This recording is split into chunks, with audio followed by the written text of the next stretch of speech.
This is Inspiring Women, and today I'm speaking with Naomi Allen. She is the co-founder and CEO of Brightline Health. Naomi and I met at a Seven Wire Ventures meeting, which is one of her very prominent investors in Brightline Health. She has the likes of GV and Oak and KKR and others, having raised over 200 million in just a couple of years for a really important problem: solving the problem of mental health, behavioral health in issues in children and adolescents. Naomi, thank you for being on Inspiring Women. Thanks so much for having me, Laurie. Okay, well, let's just dive in. I mean, you're busy, you're building a really important company in a space that it direly needs solutions. So, Naomi, just like day to day, what are you doing right now? What does day to day look like for you at Brightline Health? Yeah, well, this is a particularly fun and hectic time because in January we're launching services for 6.5 million kids in the state of California. So, California is the first state in the country that's investing in statewide pediatric and family mental health services that are going to be free. So we're really excited about that. It's a big opportunity for us to increase equity and access. So it's go time for us. We're just a few weeks out from that launch. I think by the time you release the podcast, it will have happened. So the program is called Bright Life Kids, and we're really excited about that. So that's kind of what's going on right now. I think in addition to that, we just always have a steady drumbeat where we very actively serve our members and want to deliver high quality care. So monitoring our care outcomes and the clinical quality. And then we've had a pretty consistent growth in terms of our health plan and employer business. So we're launching about 25 new customers in January. We've got about 500 employer customers. So continuing to nurture and grow that side of the business as well. So Company's never a not dull even moment. 5 years old. It's just insane to me, the amount of growth. But Naomi, you're no stranger to growth. I mean, your background, McKinsey, Livongo, Castlight. So this isn't the first time that you've built a pretty substantial company. So just like, what does that experience bring to you in terms of the ability to lead Brightline? Where did the idea come from, and why was this particular problem the important one for you to tackle next? Thank you. Well, I think first the through line of my career, I've always worked in healthcare. I left McKinsey in '08 to move into the digital health space as I was a founder at Castlight with Todd Park and Giovanni Colella and Brian Roberts. And as it turns out, the through line of my career in the past 15 years has been around mental health. When I was at Castlight, I was on maternity leave and had undiagnosed postpartum anxiety. And I had had friends who'd had postpartum depression, but never postpartum anxiety. I didn't even know that was a thing. And it was pretty debilitating. I was uncomfortable leaving the house with my baby. So that meant I wasn't really making any mom friends. I wasn't getting the type of physical exercise that would have helped my mental health. I wasn't sleeping well because I was having pretty disruptive nightmares around something happening to him or me. And so when I got a diagnosis right before I returned to work at Castlight, and I had a clinician and a product leader say, "Hey, we believe there's an opportunity to scale mental health services using telemedicine." And I was running product at the time, and they asked for me to help champion internally a business case to build what became Elevate, which is Castlight's mental health offering. And I had no idea that there was such a thing as telemental health services and that CBT could be effectively delivered using virtual care. And this was in 2012, so it was before Lyra existed, before Spring, Ginger, the companies that are now more commonly known for providing telemental health services for adults. And so that was really my first foray. After we took Castlight public, I stayed for about a year, and then I founded a mental health company for couples therapy and did that for about a year. And then I paused that as my husband also went to a seed stage company. So I moved to Livongo as chief growth officer.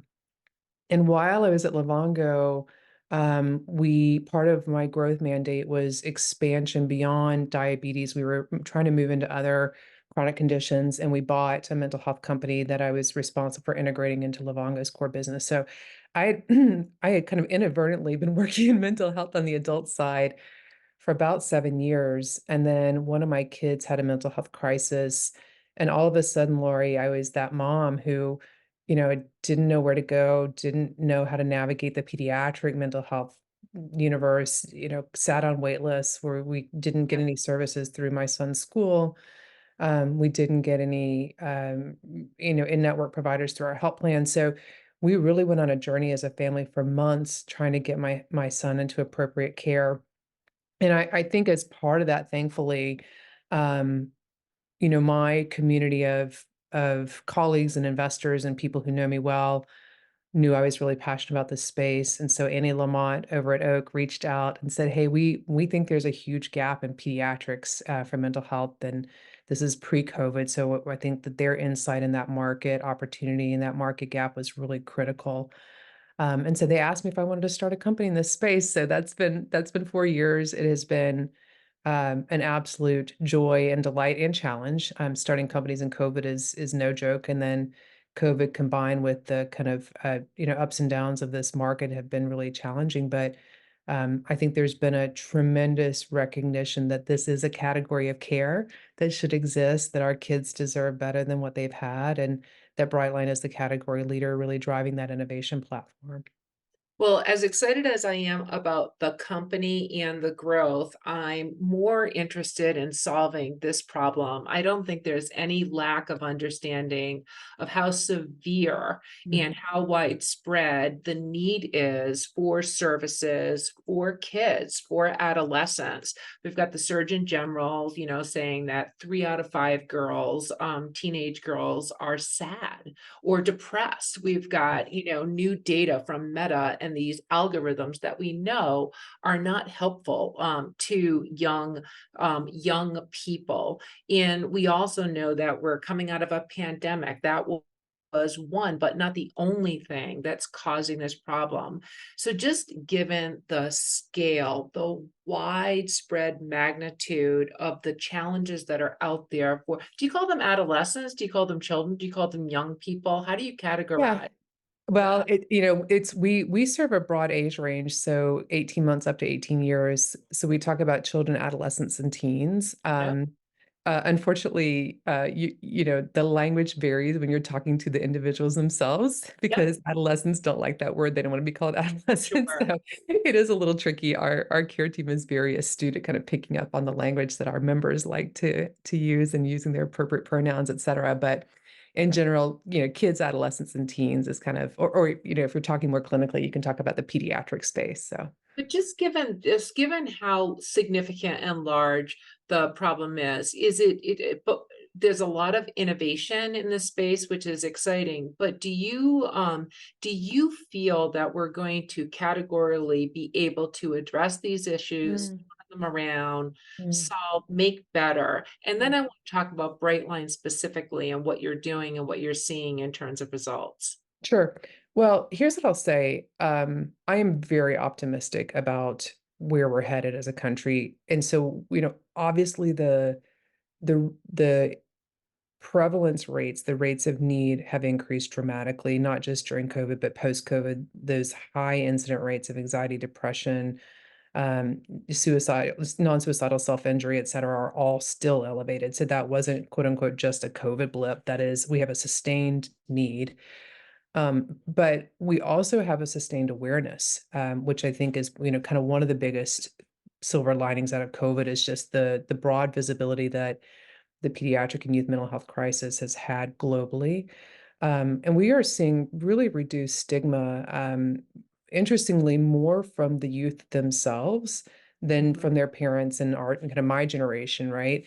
So we see a lot of kids that are really leading the way, saying like, "I need support. I need more than I'm getting." Talking to their peers, talking to their friends, and with a new dialogue, even relative to a few years ago. So I think we're really excited about kind of the overall direction of the narrative and the conversation and the awareness, combined with slower but progressive innovation around care modalities, care delivery, and payment. And so Lots of innovation happening on the modality side. This old world where therapy was the only way that you could get treatment, and it was once a week in a room face to face with your therapist. Like that world is evolving in a really rich and innovative way.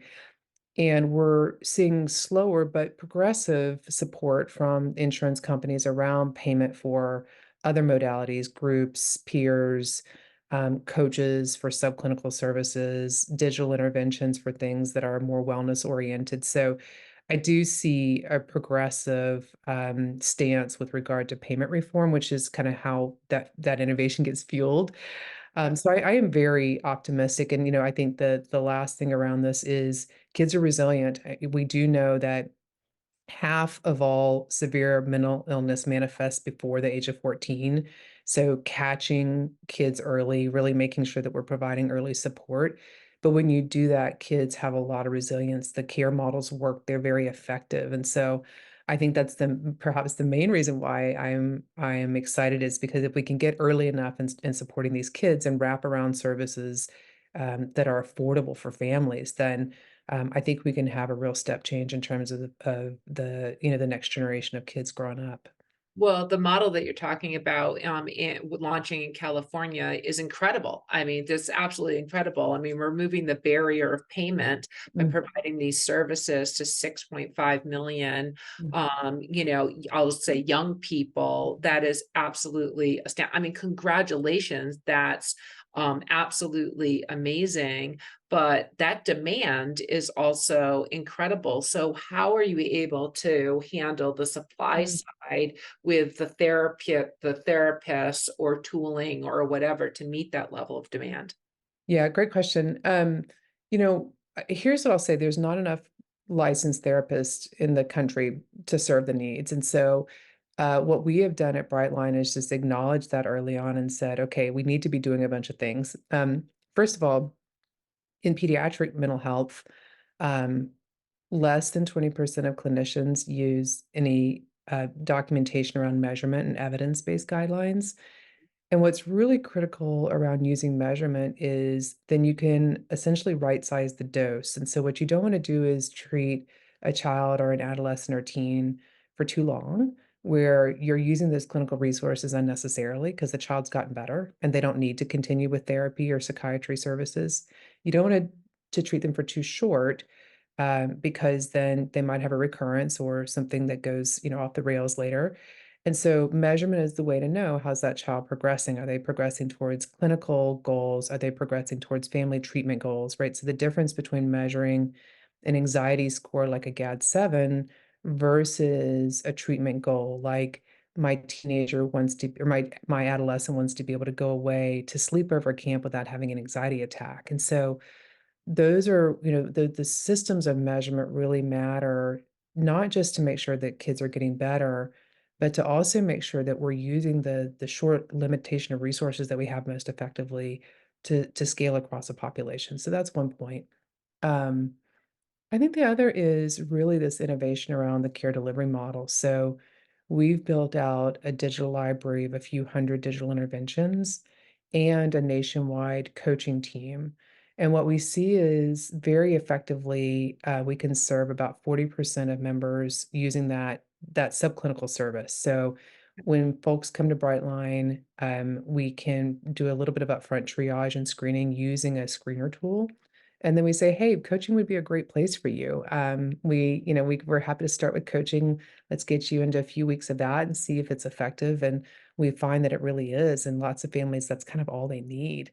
Mhm. Um, so that's, I think, the second leg of the stool, combined with getting those subclinical services paid for so that people don't wait, right? So what Yeah, happens often is families are waiting way too long, and then when they finally pull the trigger to say, "I need some support for my kid," then they're on wait lists for months. And yeah. so that's how we end up in these crisis situations where you're having to go to an emergency room or the child is having much more severe symptoms. And so how do we create not just the mechanisms for families to get into this level of care, but the financial wherewithal to do that? And so benefit design and payment structure really matters a lot. And then last but not least, we do a ton of work on our side just in terms of kind of what I would consider to be supply demand mapping. Our time to first appointment is less than a week. We if we provide an intake appointment for a patient, we ensure that they have a slot for ongoing care. The worst thing is, and this actually happened to me recently, I was using a different digital health provider, and we were able to get 2 weeks of appointments for one of my kids. He started to get to know his coach, and then they had to shift times. They didn't have any ongoing times, and so all of a sudden, he went from having 7 a.m. appointments, which worked, to Yeah. the only availability was at 11 a.m. I'm like, "I'm not gonna pull my kid out of school." So, Oh, and we it's like, sort of like the Uberization of that's this right. particular space. How does sort of like innovation like AI play into Mm, this? And yeah, how are you thinking about using that to accelerate, whether it's the mapping of services yeah. to person that needs it? Does it play in? What does the executive order provide? The recent executive order from the administration, does that provide the appropriate guardrails that Yeah. you think are going to be necessary, particularly in the population that you're dealing with? Yeah, great questions. So I think that AI plays a really critical role here and doesn't supplant the need for human-led services. So we talk about, our care is powered by people enabled by technology, not the other way around. We don't think that, AI and botified mental health services can scale for the vast majority of acuity levels, right? Certainly useful for certain things. And so I'm not at all suggesting that there aren't people who could be served predominantly by AI tech enabled services without a human, but we believe that the type of care that we provide that's truly life changing requires humans as a big piece of that care delivery. And so then the question is like, what does that tech enablement look like? And so in our world, we've started with just using some sentiment analysis to look at cases where there might be indications of clinical risk or escalation needs. We are looking at AI tools as a way to improve care team efficiency. So, notes, documentation, synthesis of cases.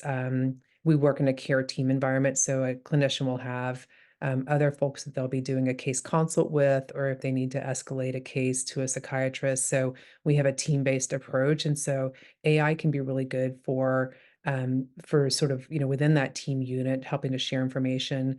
And then we haven't done as much of this yet, but we're working on a vision around how to use AI to be more predictive in terms of two things. One is folks who may be showing signs of dropping out of a care program before the child is really ready, before there's the clinical outcomes are met. And then second is looking at folks who've successfully completed a program, but one of the things we know about kids is so often life changes and you have a need, something occurs and you have a need to come back to services, or you need what we jokingly refer to as a booster shot, right? You need an additional therapy session or two. And so how do we use technology to more appropriately anticipate those needs and be doing more active outreach to members that may need some support and just not have kind of activated towards that. So I think there's a lot of things there. I think the other piece is we use clinical protocols that are modularized so you can essentially map a care plan together. So let's say if you've got a child who has anxiety and you start to treat them for anxiety, and then partway through that you realize that anxiety is a result of childhood trauma, and so then you want to add in trauma related services.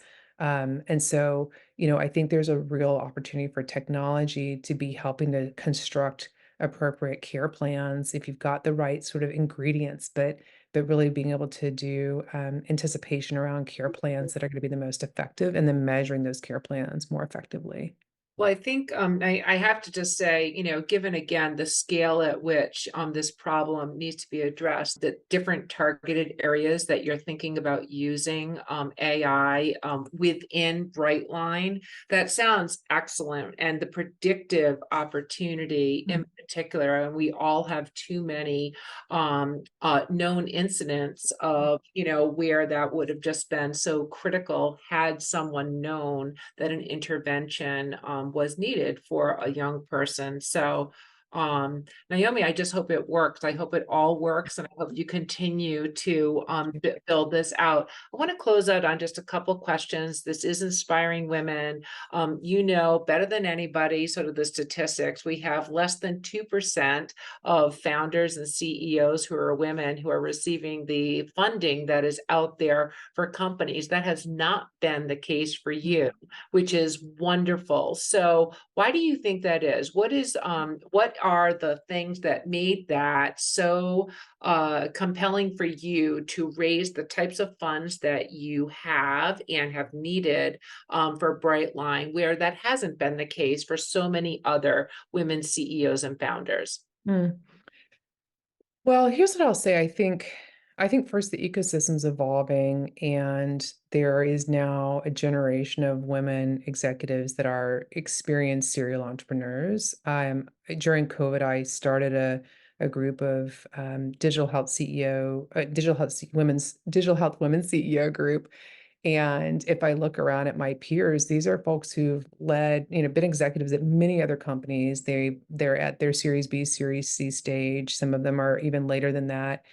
Um, I think there is a maturation of the talent amongst women leaders who can go out and demonstrate they've got a track record of building very successful companies in digital health, and that matters, as well as an ecosystem of female investors who are senior enough in their teams and their funds to write big checks. And they're unafraid to put checks behind ideas that are often led by women, right? So, women's health, I think we're seeing the rise there. Pediatrics, mental health, the types of things that women executives, women CEOs often want to found. And so, there's a nice kind of evolution and maturation of the ecosystem around the entrepreneurship and investor side that's, I think, making it possible for women executives in certain realms of digital health to have larger rounds, which is what it takes to drive this type of scale of innovation, right? I've got a 50-state therapy model and psychiatry team. That's a very expensive endeavor. You can't build that on, $5 million. And so I do think that that's helping. I think that there's also um, companies or investors that are really oriented around what Seven Wire appropriately calls founder market fit, right? It's they want to look for founders who have the grittiness and the durability to go through the hard years. And I don't think anybody could, I certainly couldn't have anticipated what we would deal with at Brightline over the course of the past 4 years from, the pandemic. And we were 13 people old when the pandemic happened, and we had to completely change our care model. We were building clinics. We had to change our team and the way we operated, and we had to grow, in a remote time, and then the economic downturn and SVB debacle, et cetera. So I do so appreciate the investors who look at founder market fit, because if you've got that internal drive and that passion for your vision and your market, you will go through harder things and endure to the other side. And I think writing bigger checks are behind those people makes a ton of sense regardless of gender. Um, and then I think one of the things that I learned that has served me well over the last 10 years is a skill that I started to learn when we were taking Castlight public, which is around telling the category story. So, not just telling the kind of nuts and bolts, like, here's how the financials of my business performed over the last 6 months. And, here's what the customers say about us, or here's why we believe we have product market fit, but the vision around the company and the category, right? And so, Brightline has absolutely created a category. When I started the company, one of the first phone calls that I made was to a guy named Steve Blumenfield, who is the head of innovation for Willis Towers Watson. So the head of innovation, right? And I know Steve; he's a wonderful guy. He's also passionate around our mission. He's like, Naomi, nobody's talking about kids' mental health. It's just there's not a thing there. There's not. It doesn't show up in the claims. Doesn't No employers are talking about it, right? And so we had to really believe that there could be a category created here. And now certainly there and is a category that I think now in retrospect, it's hard to imagine that 4 years ago, nobody had a pediatric mental health solution, right? So I think it's telling that category story, not just the nuts and bolts of where your company is at a point in time, but a vision. And we actually have at Brightline a much bigger vision than where we are now, right? We've been focused on employers. Yeah. Now we're moving into public sector. We think it's a States. tremendous opportunity for states, for Medicaid, right? And so we're in conversations with 5 or 6 health systems around how do we wrap Brightline around their, inpatient care models. And so there is a massive need here. And so how do you really start to tell that story on a broader scale and then have the credibility that you can actually go accomplish that and frankly the team and the investors to go do that. There's also just some really strong lessons in your comments, starting with that bigger vision, Mm, and recognizing that up front, and then starting sort of at the top, with relationships and surrounding yourself with other women who mm, are in that sort of experience category. Because as you well know, not everybody has the experience that you came into Brightline with, but those are actual practical things that other women CEOs and founders can do. So I so appreciate you sharing them. Naomi, I want to close out on Inspiring Women with only, we're in a holiday season, wrapping up a year. And since you're in the space of helping so many young people with mental health, what are you doing to sort of like keep yourself sane and calm and wonderful during this holiday season? Thanks for that question. And it's my husband would pay you to ask me that question because he's always trying to remind me of this. So I'd say for me, there's a few things. One is I am really trying to just get more like small moments of connection with my kids, whether that's an extra 10 minutes of cuddling or my 11-year-old has recently discovered the joy of running. So we're taking I can't run very far. He can run further than I can, but these very short runs together just to get 10, 20 minutes of quality time. So I think small moments of connection, because as a CEO, I don't have a lot of big moments, but I do have small moments. And I think the other piece is I really love a glass of wine at the end of the day. It's what separates my work day from my relaxation, but making sure that I don't, kind of go for that second glass, that I'm really trying to refill my glass with water instead of so just moderation in terms of, that I know that alcohol increases my anxiety, it decreases my sleep quality. And so just trying to be thoughtful about, taking care of myself from hydration and sleep quality during a busy season. um, and then I think the third thing is, I really try to reflect on gratefulness. Being an entrepreneur and a serial entrepreneur, it is a selfish act professionally. It is, everyone else in my family's schedule and lives revolve around mine. When I am on the road, I am on the road when my child is sick. My husband's first point of contact. My nanny's third. My mother-in-law, my nanny's second. My mother-in-law is third. I am fourth. And so, I've got a support structure that a lot of people don't have. And entrepreneurship is a selfish act. And I am deeply, deeply grateful for my support team that enables it. And so, on the days I'm like, oh, this job is really hard. I'm like, yeah, but I chose it and Mhm. I've built a life around it. And I've got people who enable that. And just being grateful for them, I think is really grounding for me. Naomi, there's so much unbelievable advice that you're providing for listeners. So again, I just really thank you for all of it. This has been an excellent Inspiring Women episode. I've been speaking with Naomi Allen, and Naomi, thank you so much. A pleasure. Thanks for your time. This has been an episode of Inspiring Women with Laurie McGraw. Please subscribe, rate, and review. We are produced by Kate Cruz at Executive Podcast Solutions. More episodes can be found on inspiringwomen.show. I am Laurie McGraw, and thank you for listening.